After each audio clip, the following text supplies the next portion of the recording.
பேசிகிட்டு இருந்தேன். அதுக்கப்புறம் இப்போ எங்கள் அண்ணன் கூப்பிட்டாரு, அட்டன் பண்ணுறதுக்கு போல் கட் பண்ணி விட்டேன்.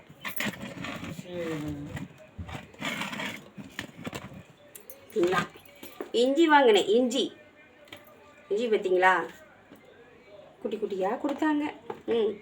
நாங்கள் தான் எடுத்தோமே. சோச்சோ இன்னும் சொத்தையாக போச்சு, நிறையா இருக்குன்னு அள்ளுனோம். அதான் பாருங்க,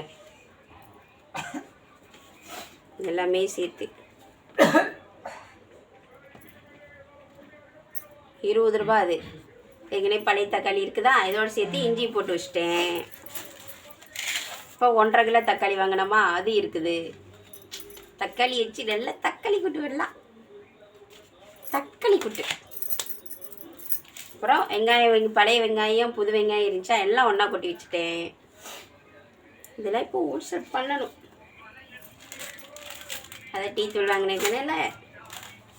ஹார்லிக்ஸ் எங்க தம்பி. அப்புறம் கடலை எண்ணெய் வாங்கினேன்.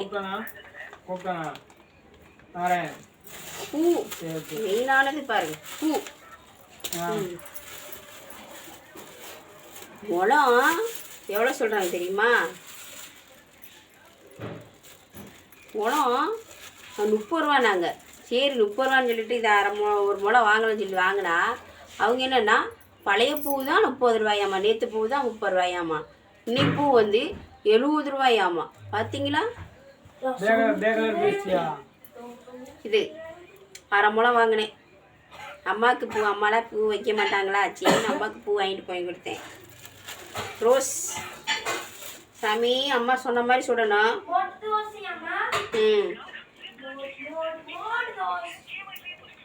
ரோஸ் வாங்கினேன். பார்த்தீங்களா, ரோஸ் அழகாக இருக்கா? எனக்கெல்லாம் இந்த முன்னாடி இது முக்கு மாதிரி இருந்து அப்புறமா எல்லாம் விரிஞ்சிருக்கணும், அந்த மாதிரி தான் வாங்குவேனே.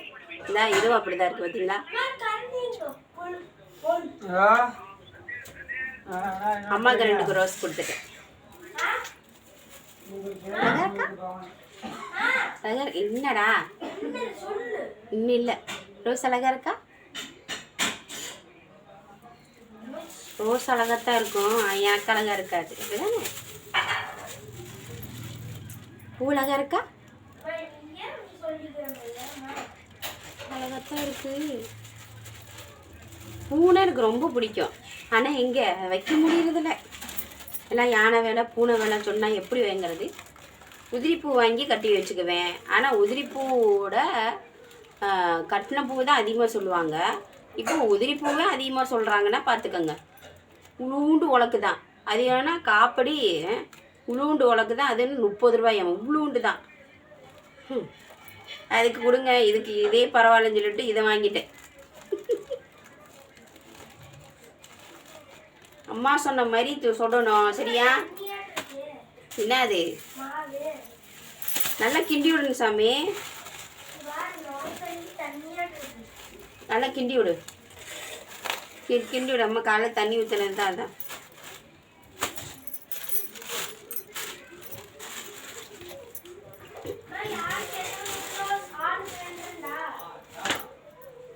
ஆளுக்கு ஒரு முட்டை தோசை ஊற்றிடு சாமி.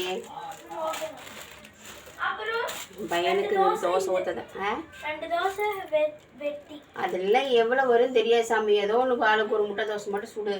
ஏன்னா சாயந்தரம் தான் ஸ்கூல் விட்டு வரும்போது பானிபூரி கேட்டானா, பானிபூரின்னு வாங்கினேன். எல்லாமே சொதப்பலாகவே இருக்குது. பானிபூரியில் குழம்பு ஊற்றுவாங்க பார்த்தீங்களா, மசால் பூரியா? மசால் பூரி தான் நம்ம வாங்கினது. மசால் பூரி அதில் வாங்கின குழம்பு, அந்த குழம்பு தான் டேஸ்ட்டாக இருக்கும். பார்த்தா குழம்பு டேஸ்ட்டாகவே இல்லை.